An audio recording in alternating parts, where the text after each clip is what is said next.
Bismillahirrahmanirrahim. Assalamualaikum warahmatullahi wabarakatuh. Al-Fatihah. A'udzu billahi minasy syaithanir rajim. Bismillahirrahmanirrahim. Alhamdulillahi rabbil alamin arrahmanir rahim maliki yaumiddin. Iyyaka na'budu wa iyyaka nasta'in ihdinas siratal mustaqim siratal ladzina an'amta 'alaihim ghairil maghdubi 'alaihim waladdallin.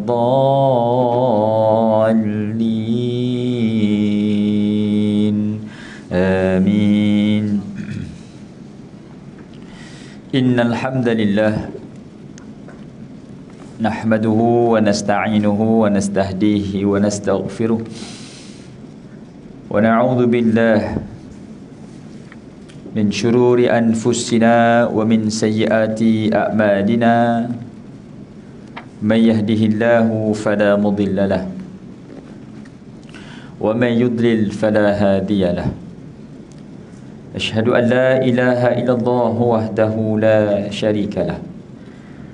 Wa asyhadu anna sayyidana Muhammadan abduhu wa rasuluh.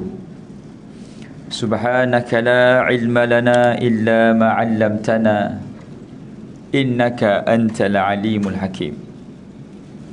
Rabbi shrah li sadri wa yassir li amri wahlul 'uqdatan min lisani yafqahu qawli. Amma ba'du. Tuan-tuan puan, muslimin muslimat yang dirahmati Allah, pertama dan selamanya kita rafakkan syukur pada Allah Subhanahu wa taala di atas limpahan kurnia, inayah dan kasih sayangnya kita dapat sama-sama bertemu pada tengah hari yang berbahagia hari ini, 16 April bersamaan dengan 7 Syawal. Mudah-mudahan Allah Subhanahu wa taala jadikan ia sebahagian daripada himpunan amal soleh kita bersama, insya-Allah. Selawat dan salam ke atas junjungan Nabi kita Nabi Muhammad sallallahu alaihi wasallam. Allahumma salli ala sayyidina Muhammad wa ala alihi wa sahbihi wa baraka wa sallam. Ahli keluarga baginda dan para sahabatnya, para tabi'in, tabi'in, dan doa berpanjangan buat umat Islam yang berada di Syria, di Palestin, di Lebanon, di Yaman, di Afghanistan, di seluruh dunia, agar Allah Subhanahu wa taala kurniakan kekuatan dan kemenangan. Dan sekiranya ada dan sememangnya ada umat Islam yang gugur di medan pertempuran, kita doakan kebaikan menjadi milik mereka. Kita juga berdoa pada Allah Subhanahu wa taala agar kita juga diberikan kekuatan olehnya juga untuk terus berada dalam suasana ibadah, suasana taat di dalam bulan Syawal ini, yang mana bulan Syawal adalah bulan kemenangan. Setelah 30 hari kita bermujahadah, 29 hari, untuk kita penuhi dan hiasi Syawal dengan ibadah juga. Antara ibadah yang dituntut iaitu solat ataupun puasa sunat 6 hari di bulan Syawal. Barang siapa berpuasa di bulan Ramadan lalu diikuti 6 hari di bulan Syawal, maka sesungguhnya dia telah ataupun mendapat ganjaran pahala setahun. Jadi kalau kita masih lagi ada puasa yang berbaki, kita qada, tak habis qada dulu baru niat puasa sunat. Ya, sebab dia punya konsep hadis itu, man shoma Ramadan, barang siapa puasa Ramadan kemudian ikuti dengan 6 hari bulan Syawal. Jadi kalau kita ada hutang puasa, selesaikan dulu puasa itu di bulan Syawal. Lepas tu sambung 6 hari bulan Syawal. Qada dulu puasa Ramadan, sambung bulan Syawal, sambung 6 hari Syawal. Maka itu kaedah dia. Ada orang kata ustaz tak, ada juga yang mengatakan tak payah sebab kita niat qada sama dengan dapat pahala puasa sunat. Pun ada juga pendapat begitu. Tapi dah pun namanya puasa sunat. Ya, dah namanya pun puasa sunat. Jadi wajib dituntut untuk dilaksanakan dulu. Ya.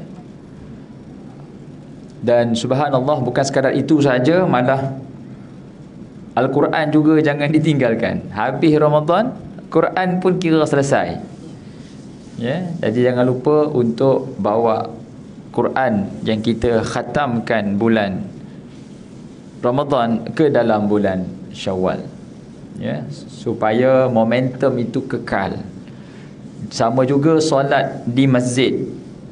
Di masjid pun sama. Habis je Ramadan, maka habis jugalah solat istiqamahnya ke masjid. Hilang terus. Masjid dan surau kembali menjadi kosong. Dan tak nak gitu.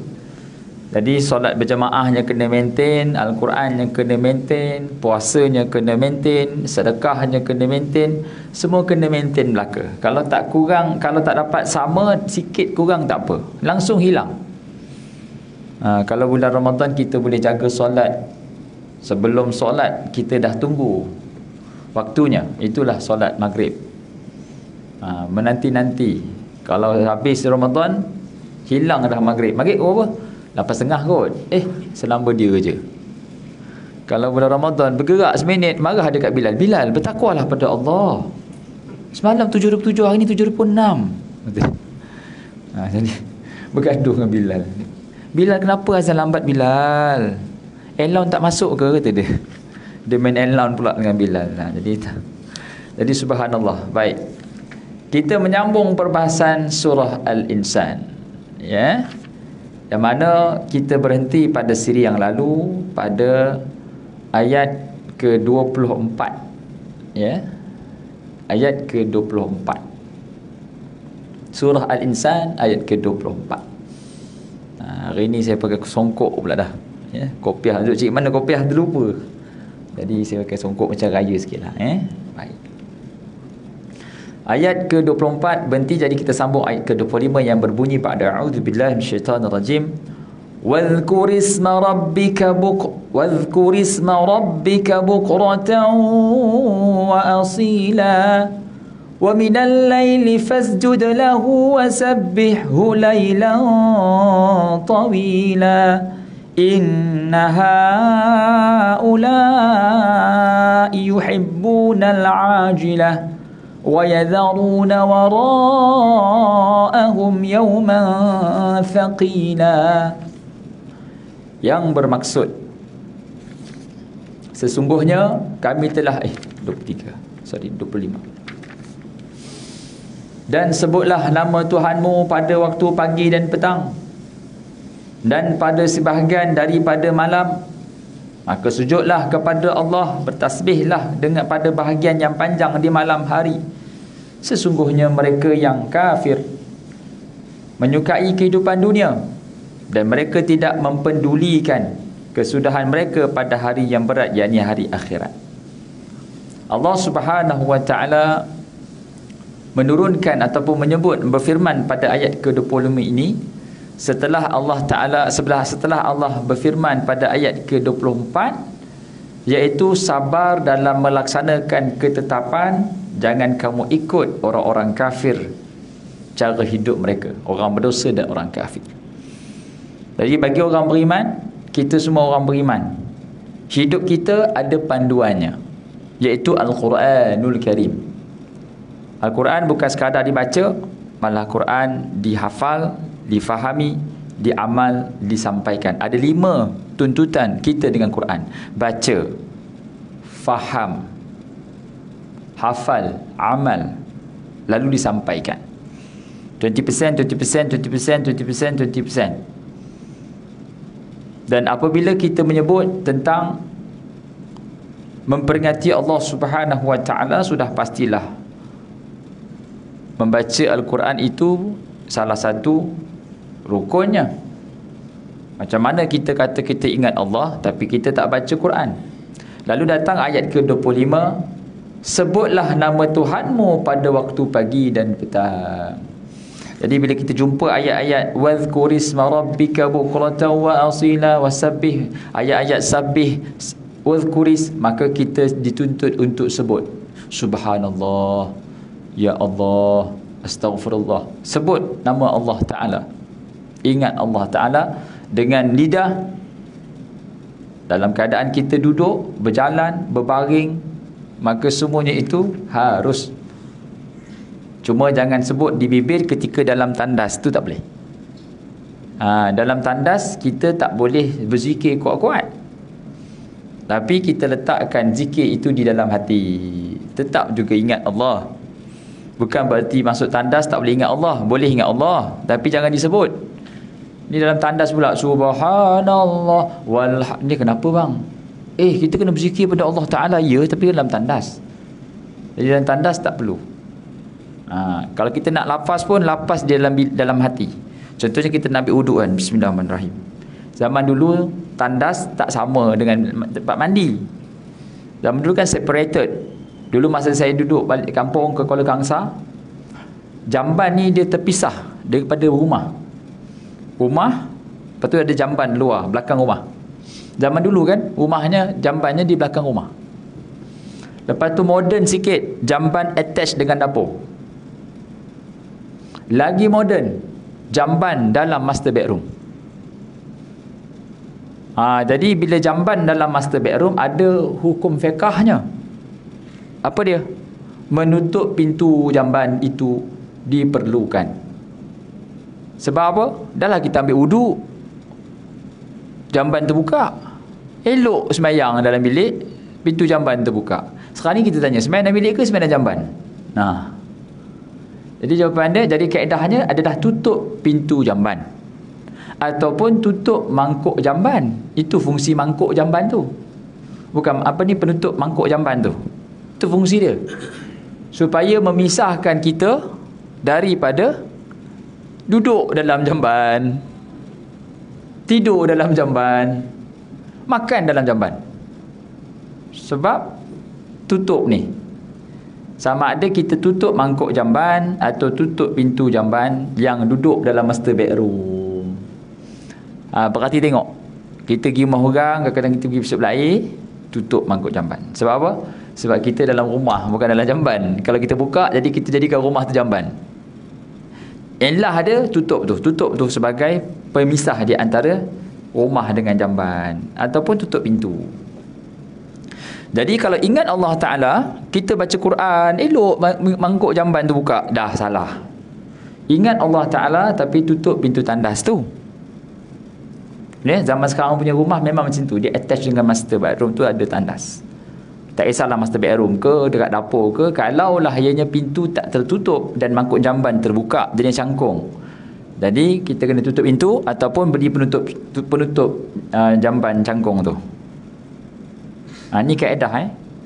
Kalau tidak kan kita berzikir dalam jamban, kaedahnya rumah tu jadi jamban. Sebab dulu fiqahnya bumbung tak boleh bersama. Sebab tu kalau kita tengok masjid-masjid punya binaan, dia pisahkan bumbung jamban dengan bumbung masjid. Bumbung jamban dengan bumbung masjid kena pisah. Sebab kita tak boleh define jamban sebagai masjid. Kita tak boleh letakkan masjid tu, jamban tu sebahagian daripada masjid. Dia kan tak sembahyang dalam jamban. Sebab tu dia pisah. Sebab tu dia ada macam kaki lima kan, tarik sikit tempat wuduk, jamban. Dia consider bumbung itu kan bumbung, itu sebagai tempat teduh lah, bukan bangunan. Dia tak berdinding. Itu kaedah dia. Tapi sekarang ni semua dah sama. Jadi kalau dah bersama, kita kena bijak, iaitu tutup pintu jamban dan tutup mangkuk jamban. Barulah sebut wadhkurisma rabbika bukratan wa asila. Ingatlah Allah Ta'ala di waktu pagi dan petang. Dan ingat Allah Ta'ala ni sama ada kita zahirkan dengan lafaz zikir ataupun kita sebutkan di dalam hati, sirran wa alaniyah, dalam keadaan senyap-senyap ataupun dalam keadaan kita mengiklankan zikir kita. Boleh. Cuma kalau kita berzikir, jangan ganggu orang. Zikir ada dua. Satu zikir betul-betul yang kita lafaz tu subhanallah walhamdulillah. Wala ilaha illallah wallahu akbar. Itu zikir. Satu lagi adalah dengan kita membaca Al-Quran.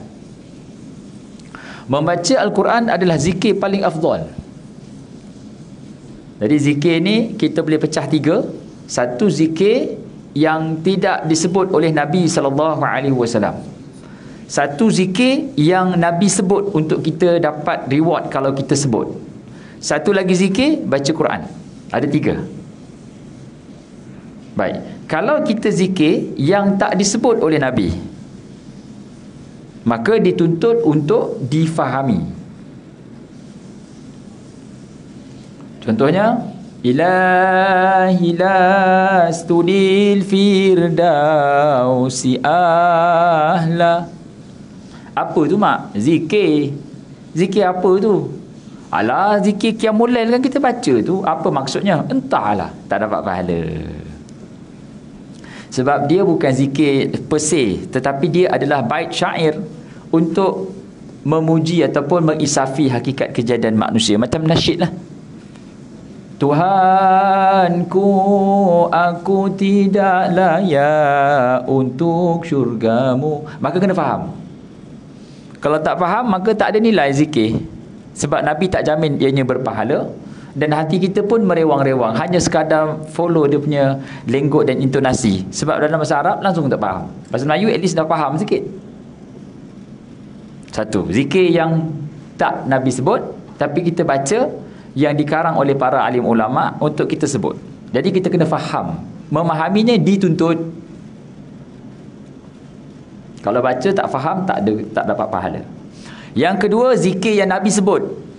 Nabi kata dua kalimatan khafifatan 'ala lisan, thaqilatan fil mizan wa habibatan ila rahman, subhanallah bihamdihi subhanallahil azim. Dua kalimah ringan di bibir, berat di timbangan dan disukai oleh Allah Taala. Apa dia? Subhanallah bihamdihi subhanallahil azim.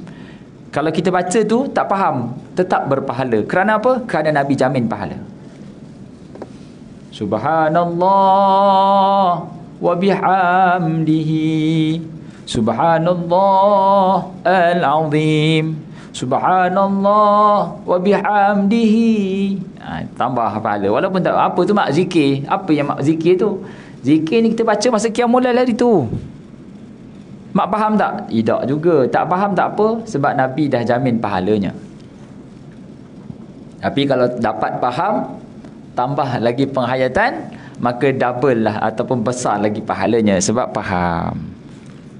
Dua, zikir yang ketiga iaitu membaca Al-Quranul Karim. Jadi Quran ni dipanggil zikir yang paling tinggi, paling afdal. Ya, zikir paling afdal, zikir ingat Allah paling afdal adalah baca Quran. Ya, sebab baca Quran itu baca tanpa wuduk pun tak ada masalah. Tak faham pun dapat pahala juga. Ya, al-muta'abbud bi tilawatih. Membaca Quran itu dapat pahala. Wadhkurisma rabbika bukratan wa asila. Ingat Allah waktu pagi dan waktu petang. Cuma kalaulah dia datang bulan A, B, C, Allah bagi cuti perempuan, boleh tak baca Quran? Tak boleh. Tapi kalau Quran yang telah dijadikan sebagai zikrullah, zikir, boleh baca. Contohnya dia melazimi baca surah Al-Mulk sebelum tidur. Tetapi hari itu dia datang bulan, boleh tak dia baca? Boleh. Tapi jangan pegang. Dia hanya boleh baca pada kadar hafalannya sahaja. Tak perlu beria buka Quran selak nak baca juga dah, tak payah. Allah suruh cuti means cuti. Dan kita kena ingat, kalau kita tidak beribadat kerana cuti, tetap dapat pahala. Sebagaimana kita beribadah bila Allah tak bagi kita cuti, maksudnya kena ibadah dapat pahala. Dan elok kita nak beribadah, cutilah Allah, ya Allah. Sebab mana puasa, cuti pula.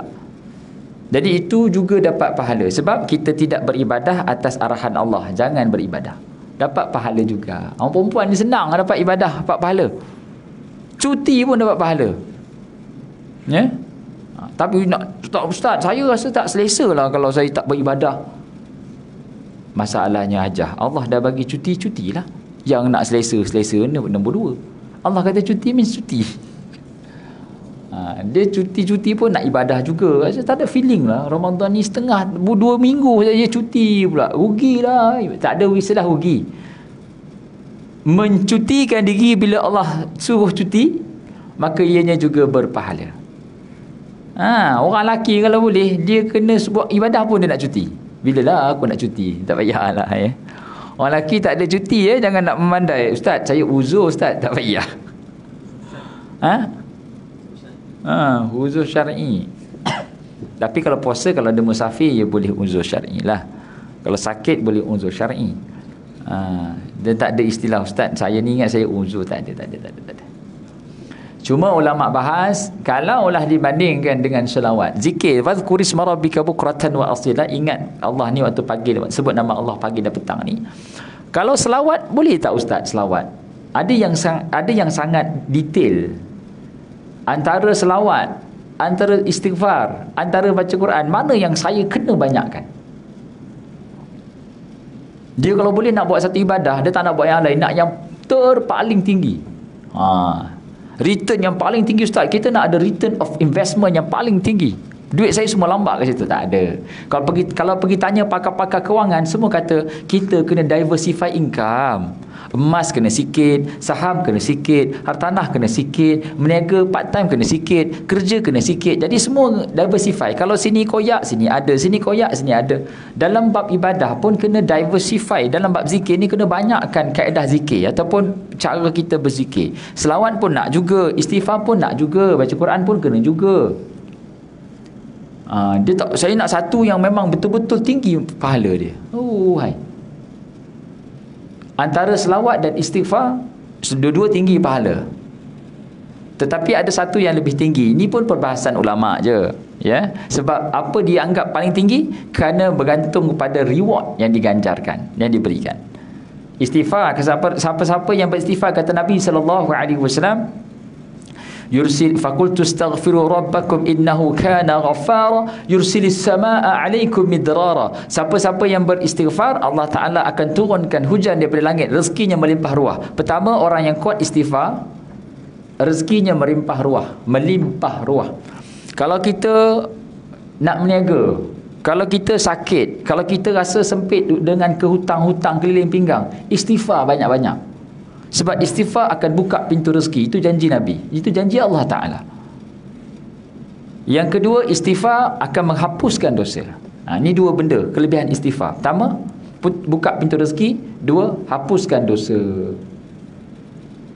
Ketiga, kelebihan istighfar, dikabulkan hajat. Kadang-kadang hajat kita terhalang, maka kita beristighfar pada Allah Ta'ala banyak-banyak, Allah Ta'ala berikan hajat itu dengan istighfar. Tiga kelebihan istighfar: diampunkan dosa, diberikan limpah rezeki, dan Allahumma salli apa tadi? Ditunaikan hajat. Sama juga selawat. Selawat, orang yang banyak berselawat pun sama. Diberikan keampunan kerana dia selawat, ditunaikan hajat-hajatnya kerana selawat, dimurahkan rezekinya kerana selawat. Ada tiga belaka orang yang banyak berselawat. Cuma beza selawat dengan istighfar satu je. Ulama bahas bergantung pada dia punya reward. Satu saja kelebihan selawat berbanding istighfar. Apa dia? Selawat dapat syafaat Nabi. Jadi orang yang berselawat dapat ganjaran yang sama dengan istighfar, cuma lebih satu je, iaitu syafaat Nabi sallallahu alaihi wasallam. Bukan cuma, kelebihannya adalah kelebihan lebih selawat pada dapat syafaat Nabi sallallahu alaihi wasallam. Sebab tu sebagai ulama beristighfar, berselawat ribu-ribu kali. 1000, 2000, 3000, 5000, 10000. Ulama-ulama silam berselawat sehari 1000 tu jadi biasa dah. Kita berapa kali selawat? Selawat pada Rasulullah SAW atas arahan Allah, itu juga ingat Allah. Ya?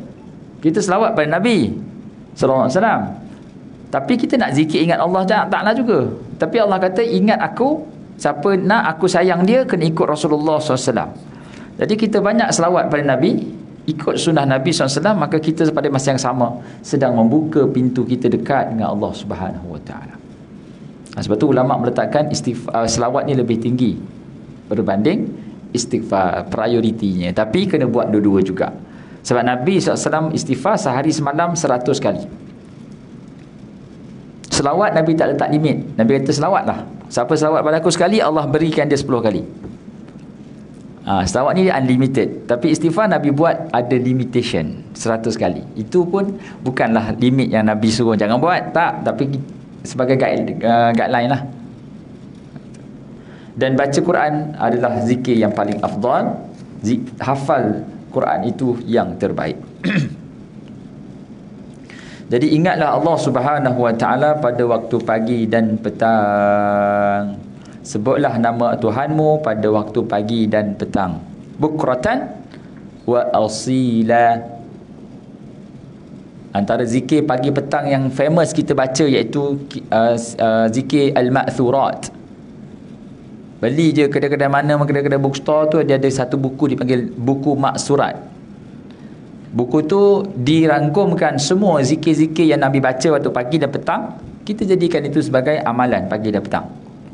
Dan zikir yang kita amal pagi petang ni boleh jadi pendinding kita daripada gangguan makhluk halus. Orang yang jenis terganggu dengan senang sangat diganggu oleh makhluk tak nampak ni, salah satu sebabnya adalah kurang berzikir pada Allah. Jadi untuk elak kita terdedah, maka kita kena ada zikir yang kita selalu amalkan pagi petang, pagi petang, pagi petang. Ya, kalau dalam perubatan Islam tu, bila kita baca Yasin, kita letakkan jari, ibu jari ni kita pegang jari jemari ni.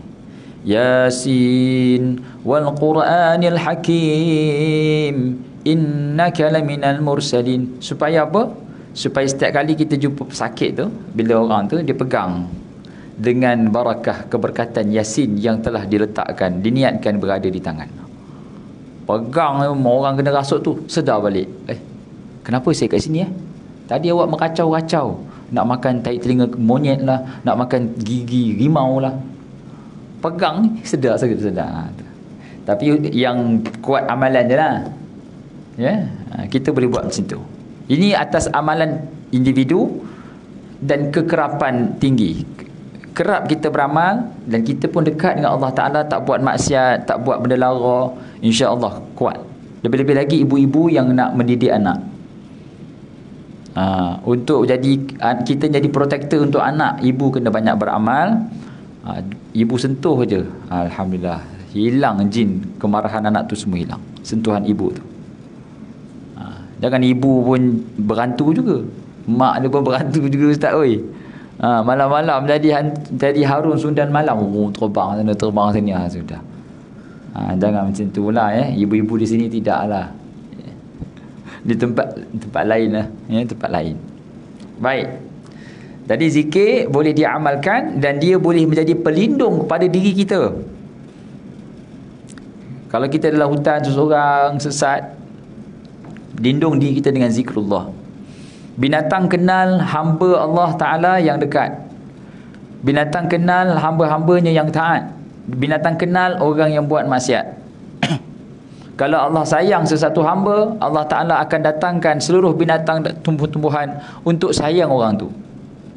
Kalau Allah benci dan murka pada seseorang hamba, Allah Ta'ala akan pastikan atau Allah berikan kebencian itu pada makhluk-makhluk keliling dia, termasuk binatang-binatang dan makhluk yang tak nampak. Kalau seorang itu dekat dengan Allah Ta'ala, jin pun tak berani nak kacau. Uish, ni dekat dengan Allah Ta'ala. Jadi sebab tu kita kena banyak menjaga diri kita dengan banyak ingat Allah Ta'ala. Wadhkurisma rabbika bukratan wa asila. Ingat Allah waktu pagi dan waktu petang. Baik. Wa minal laili fasjud lahu wa sabbihu laylan tawila. 26. Dan sebahagian daripada malam maka sujudlah kepada Allah dan bertasbihlah pada bahagian yang panjang di malam hari. Qiyamul Lail lah. Habis Ramadan dah tak ada Qiyamul Lail. Ya? Dah tak ada dah Qiyamul Lail. Jadi kita kena start balik. Start bangun sebelum subuh. Waktu sahur tu adalah masa yang terbaik untuk kita istighfar dan kita bertasbih pada Allah Subhanahu Wa Ta'ala. Semayang tasbih, solat tasbih. Ada orang ni, ustaz, kenapa kita semayang tasbih? Qiyam je tasbih, qiyam tasbih, Allah sebut wasabbih, bertasbih pada Allah Ta'ala pada waktu pagi. Jadi kita semayang Semayang solat tasbih tu kita tasbih pada Allah 300 kali. Solat sunat tasbih. Ada yang tak buat langsung solat sunat tasbih Ramadan lepas ustaz. Rugilah. Buat sekali. Seumur hidup sekali. Setahun sekali. Sebulan sekali terbaik. Seminggu sekali. Hari-hari pun boleh. Tapi elok buat seminggu sekali. Solat sunat tasbih.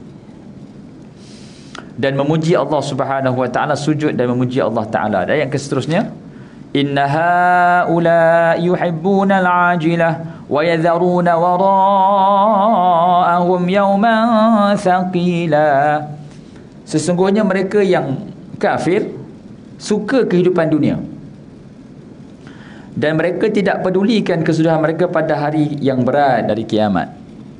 Baik, lepas Allah Ta'ala cerita sifat orang beriman yang patutnya dia mendambakan Allah Ta'ala, mendambakan kejayaan di hubungan dia dengan Allah Ta'ala, maka Allah Ta'ala gambarkan bagaimana sifat orang-orang yang tidak beriman ini.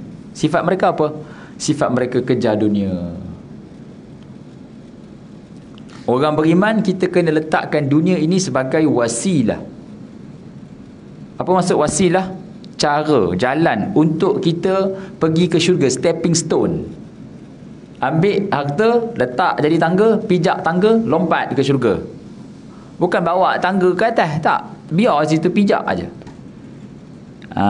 Kebanyakan kita ni kadang-kadang kita terlepas pandang, kita mengambil maksud kejayaan itu dengan definisi orang yang tidak beriman. Jangan salah definisi.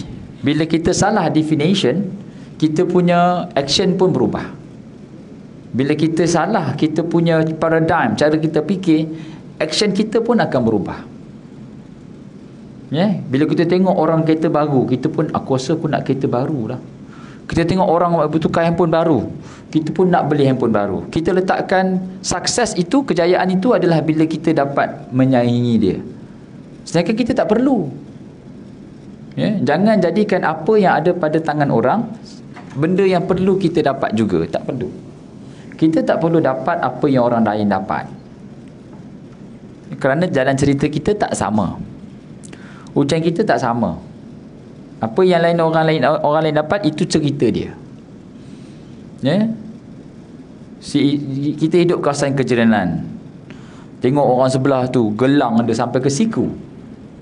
So bini kita pun tanyalah, abang, jiran sebelah bang sampai siku bang, dia punya gelang. Kalau nak sidai, nak siram pokok bunga, dia selakkan lengan dia tu, serang berdesing telinga saya. Kalau nak berwuduk tu, serang serung. Aduh hai, saya ni tak ada gelang. Lepas tu sebulan dapat bunga. Alah hai, romantis suaminya, bagi gelang, bagi bunga.